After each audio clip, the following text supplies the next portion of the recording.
The farmhouse door hadn't moved in years. That much was obvious from the way the rust had welded the hinges to the frame, from the way the porch boards sagged inward like a chest that had stopped breathing. Cole Merritt stood in the dead grass at the edge of the gravel drive and looked at the property he had just purchased for $11,000 at a county tax auction. And beside him, Ghost went rigid, not alert. Rigid, every muscle in the 90-pound German shepherd's body locked at once. Ears up, tail out, amber eyes fixed on the cellar door set flush into the ground at the far corner of the foundation. The door was new. Not new-looking. New, fresh-cut pine boards where the original had rotted away, secured with a padlock that still had the hardware store sticker on the shackle. Someone had replaced that door recently. Someone who did not want it opened. Cole had not expected to find anything on this land except a project. He had not expected the dog to freeze like he was back in Kandahar, reading the air outside a compound that had too many locks and not enough noise. He put his hand on Ghost's neck. The dog didn't move. Cole's eyes went back to the cellar door. Before we go any further, tell us where you're watching from in the comments below. If this story moves you, please subscribe and stay until the very end. What Cole Merritt found beneath that cellar door is something that will stay with you long after this video is over. We read every single comment, and we want to know how far this story travels. Cole was 38 years old and had the kind of build that comes not from a gym, but from 15 years of doing things that required a body to function under weight and stress and cold and heat without complaint. He stood 6 feet even, broad through the shoulders, lean through the middle, with dark hair cropped close and a jaw that carried 3 days of stubble the color of coal dust. His nose had been broken in Jalalabad in 2014 during a hostage extraction that went sideways in its final minutes, and it had healed with a slight rightward set that gave his face a quality of imperfect honesty, like something assembled from real use rather than design. His hands were large and calloused, the left one bearing a long seam of scar tissue along the outer edge from a wire he'd caught on a fast rope descent that his glove hadn't fully covered. His eyes were the particular shade of dark green that looks almost brown in low light, and they moved constantly, not nervously, but with the systematic, unhurried sweep of a man who had spent too many years in places where the thing that killed you was almost always the thing you decided wasn't worth looking at. He was not a paranoid man. He was a precise one. There is a difference, and Cole understood it the way a surgeon understands the difference between a scalpel and a knife. He had served 12 years with SEAL Team 3, based out of Coronado, with deployments to Afghanistan, Iraq, and 2 locations he'd signed documents agreeing not to name. He had come home from his last deployment, a 7-month rotation through Helmand Province that he did not discuss in any detail, with a Navy Cross he kept in a drawer, a recurring shoulder injury that the VA had classified as service-connected, and a specific and unshakable understanding that he had used up whatever luck a man is allocated in one lifetime. The shoulder had been enough to end the career quietly, without drama. He hadn't argued. He had signed the discharge paperwork, driven north from San Diego to Portland, spent 8 months in a studio apartment doing contract security consulting, and then one morning had woken up and understood with perfect clarity that he needed land, not a house. Land, something that required work, something that would push back. He had found the listing for the Alderman property, 190 acres in Hempstead County, Arkansas, tax delinquent for 6 years, farmhouse and 2 outbuildings, in a county auction database at 2 in the morning while Ghost slept across his feet.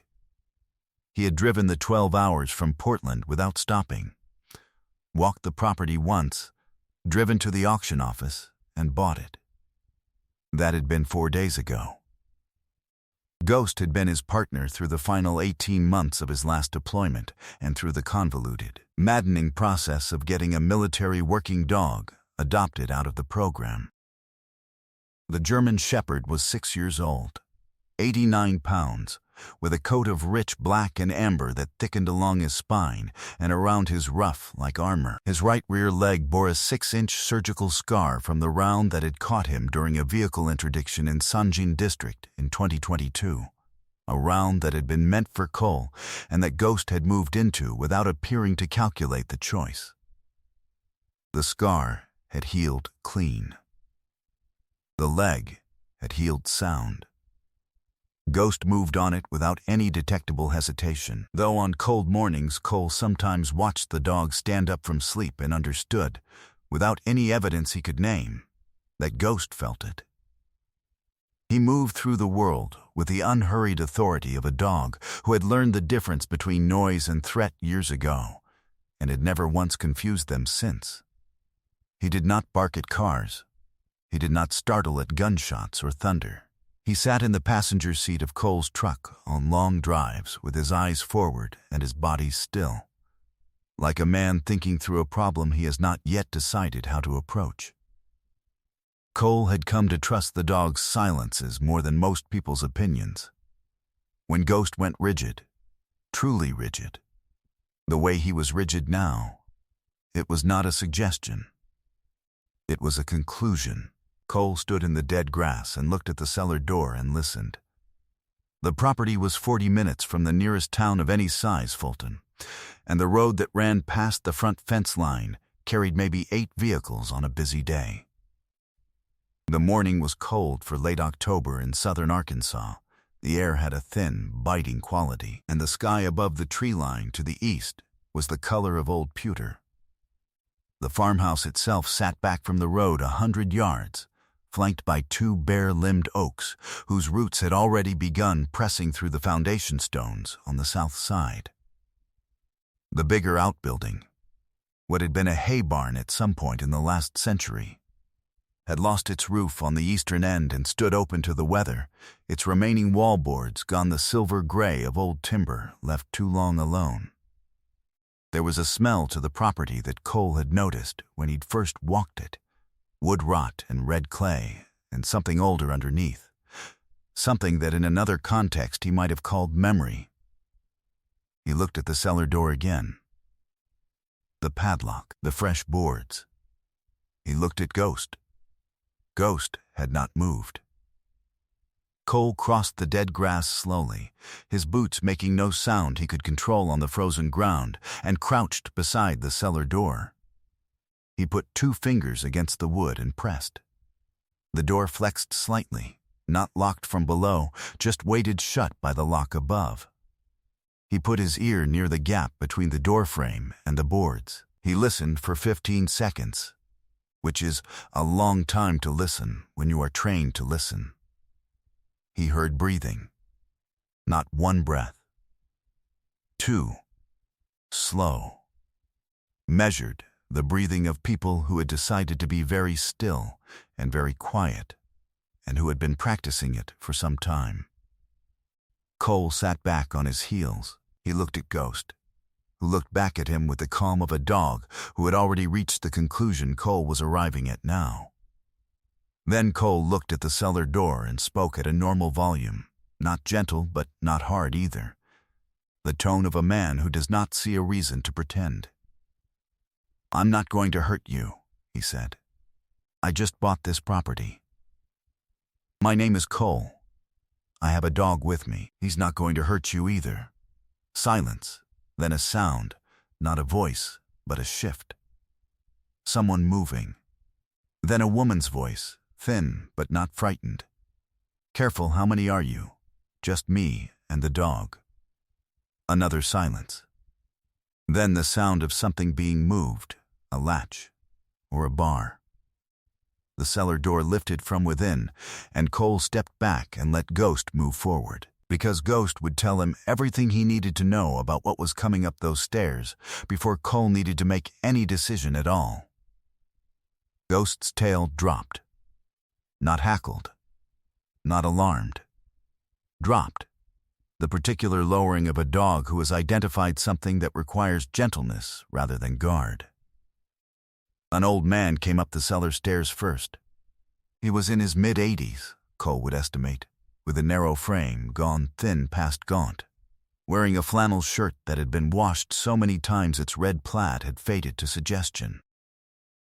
His hair was white and thick, and his eyes, when they came level with the ground, were a dark, watchful brown that had probably once been quick and were now simply enduring.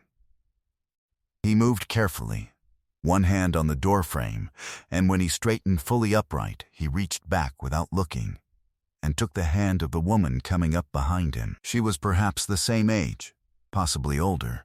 It was harder to tell, because the thing that marks age on a woman's face is not years but weight, and the weight she was carrying made the arithmetic difficult. She wore a house dress beneath an oversized denim jacket that was not hers, a man's jacket, decades old, and her hair was pinned back with what appeared to be a length of electrical wire fashioned into a clip. She came up the stairs and looked at Cole with the specific, alert stillness of someone who has had a great deal of time to think about how to assess a stranger. Ghost walked forward 3 steps and sat down at the woman's feet without any instruction, pressed his shoulder against her shin, and looked up at her. The woman looked down at the dog. Something in her face shifted. Not warmth exactly, but a relaxation of the vigilance, the way a landscape changes when a cloud moves off it. "This your farm?" the old man said. "As of 4 days ago," Cole said. "Was." The man nodded. "We knew Darnell," he said. "This was Darnell Alderman's land." It was. "He died in 18. I know." The man looked at him for a long time with those enduring eyes. "We didn't have anywhere else to go," he said. It was not an apology. It was a fact delivered with the quiet dignity of a man who has made peace with facts that should never have been required of him. Their names were Earl and Marvella Tisdale. Earl was 84 years old. He had been a crew chief on a 1 Huey's with the 101st Airborne out of Fort Campbell, 2 tours in Vietnam, including the Tet Offensive. He still carried a small fragment of North Vietnamese steel in his left shoulder that had never been removed, because the surgeons in 1969 had determined that removing it posed more risk than leaving it, and the fragment had simply remained there for 56 years, like a period at the end of a sentence. Marvella was 81. She had worked 31 years as a nurse at Howard Memorial Hospital in Nashville, Arkansas, and had the particular competence of a woman who had spent a career in a room where panic was not permitted. They had been married 58 years. Cole got them inside the farmhouse and got the propane camp stove going, the only appliance he'd brought that actually functioned, and made instant coffee in the 2 mugs he had, and sat across from them at the dusty kitchen table and listened. The house they had lived in for 41 years sat 6 miles north of the Alderman property on Route 278. The house had been mortgaged against a home equity loan in 2019, a loan that Earl's younger son, Garrett, had arranged on their behalf when they'd needed a new septic system and a roof repair, and the VA had moved slowly. Garrett had handled the paperwork. He had told them the loan was structured to pay itself down from their combined Social Security and Earl's VA disability pension. He had driven them to the bank and pointed to where to sign. He had been patient and helpful and had told them not to worry about the details because that was what he was there for. Garrett Tisdale was 51 years old and lived in Texarkana and drove a late-model pickup and coached his son's travel baseball team on weekends. He was, by every visible measure, a good community member. He had been managing his parents' finances for 6 years. In those 6 years, the equity loan had not been serviced, not once, and the bank had filed for foreclosure on the Tisdale property in March, a filing that Garrett had intercepted, delayed, and ultimately allowed to proceed without telling his parents what was happening. In September, a sheriff's deputy had served the final foreclosure notice in person. Garrett had not answered their calls for 3 days. When he had finally called back, he had told his mother that there was nothing to be done, that the bank had made a decision, and that they should look into senior housing options. He had not offered to help them find any. He had not offered a place to stay. Earl had heard about the Alderman property from a man at the Fulton Veterans Post, that it had been empty since Darnell died, that nobody seemed to be coming for it. They had moved what they could carry in Earl's truck: 3 changes of clothes, a photo album, a Bible, Earl's discharge papers and medals, into the cellar in October, 2 weeks before Cole had driven up the gravel drive. They had been living on canned food and well water filtered through a hand pump that still worked on the back side of the property. They had not asked for help because they did not know who to ask, and because 60 years of self-reliance had made asking feel like a door that had been closed so long it no longer appeared to be a door at all. Cole sat across from them and drank his bad instant coffee and did not say anything for a moment after Earl finished. Ghost was lying at Marvella's feet. He had not moved since she'd come up the cellar stairs. "Your son know where you are?" Cole asked. "No," Earl said. "You want him to?" The old man looked at his hands around his mug. "Garrett's got his own troubles," he said, which was the kindest way Cole had ever heard a man describe being abandoned by someone who should have been his protection. Cole drove to Fulton that afternoon and made 4 calls. The first was to the County Adult Protective Services office, where a caseworker named Deshaun Williams picked up on the 3rd ring and listened without interruption while Cole laid out the sequence of events: the home equity loan, the intercepted foreclosure notice, the 3 days of silence, the phone call that told 2 elderly people to figure it out alone. Williams asked 2 questions and took down Garrett Tisdale's name and address and said he'd be making contact within 24 hours. The second call was to the Veterans Legal Services Organization in Little Rock, which operated a hotline for financial exploitation cases involving veterans, and which put Cole through to an attorney named Sandra Okafor, who had handled 14 cases like this in the past 3 years, and who, when Cole finished the summary, said, "I'll need the loan documents." "Can you get them?" Cole said he could. The third call was to Roy Kessner, a former SEAL from Team 8 whom Cole had overlapped with at Coronado for a single workup cycle 6 years ago, and who now ran a veteran support nonprofit out of Fort Smith. Cole explained the situation in 2 minutes. Kessner said he had a contact at a veteran priority assisted living facility in Hope, Arkansas. Clean, decent, subsidized for qualifying vets, and that he would make a call. He called back in 40 minutes. There was a room opening in 3 weeks. The fourth call was to Garrett Tisdale's cell phone. Cole did not identify himself. He told Garrett with complete calm and without raising his voice that he was aware of the loan, the foreclosure, the September notice, and the phone call, and that an attorney in Little Rock was currently reviewing every financial record associated with the management of Earl and Marvella Tisdale's accounts for the past 6 years. He told him that the Adult Protective Services office in Hempstead County had been formally notified. He told him that his parents were safe and warm and did not require anything from Garrett at this time. He told him that if Garrett wanted to demonstrate that the financial management had been appropriate and transparent, he should contact Sandra Okafor's office in Little Rock before the end of the week and provide all documentation voluntarily.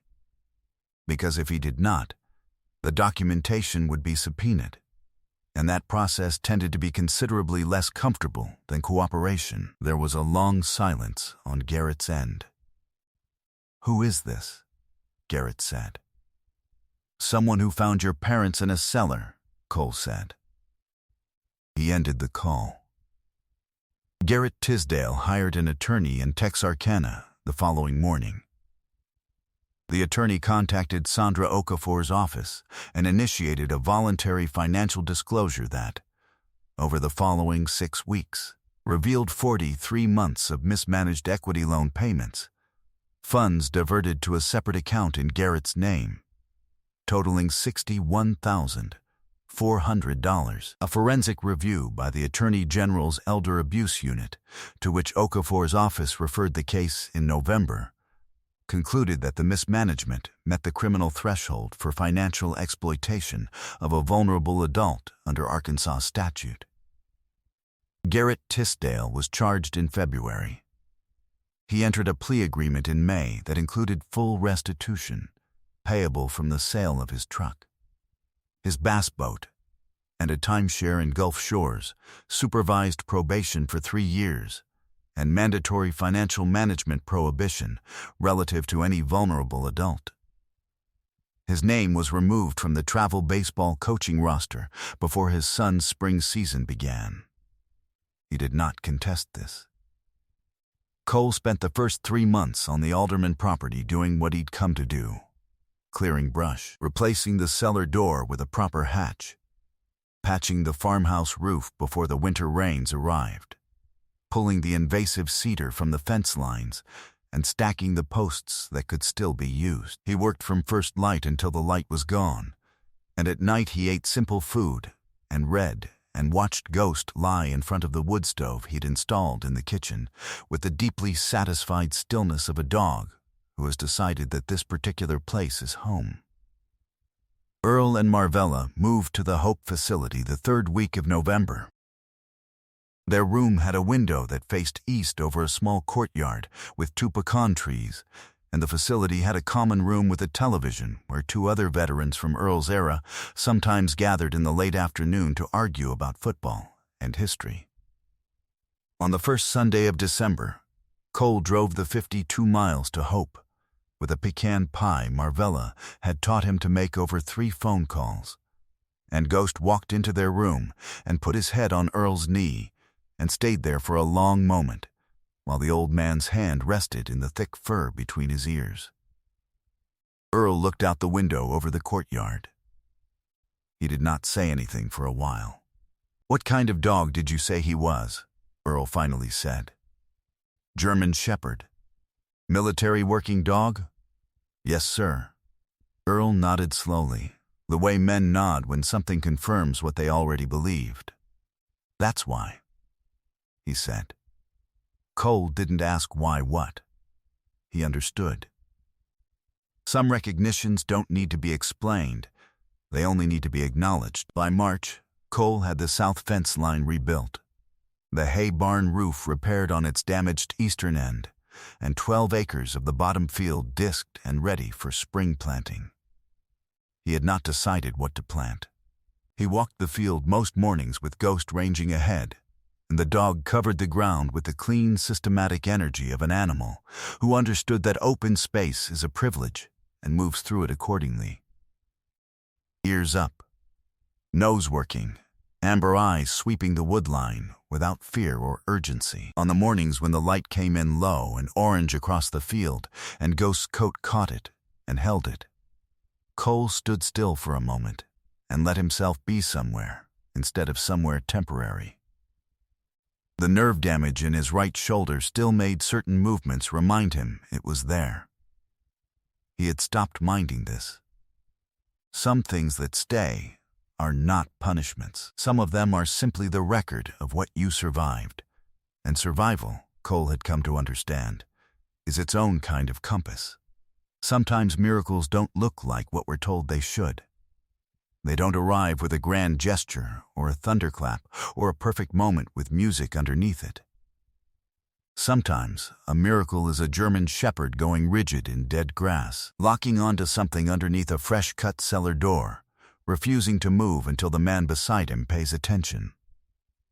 Sometimes it is being found in the dark, not because someone was looking for you specifically, but because someone was simply paying attention to what was right in front of them and could not in good conscience walk past it. God does not always send the rescue in the form we petitioned for. He sends it through strangers who have no particular obligation to stop, and through animals who carry a loyalty that our language has never quite been adequate to describe. Earl and Marvella Tisdale had done everything right. They had served. They had worked. They had stayed together through 58 years of everything that life required of them. They had not deserved a cellar in October. But they had found what they found because a dog held still and a man listened. That is not chance. That is the ordinary way that grace moves through the world when we allow it to. If this story touched your heart, share it with someone who needs to be reminded that good people still find each other in the dark. Leave a comment and tell us where you're watching from.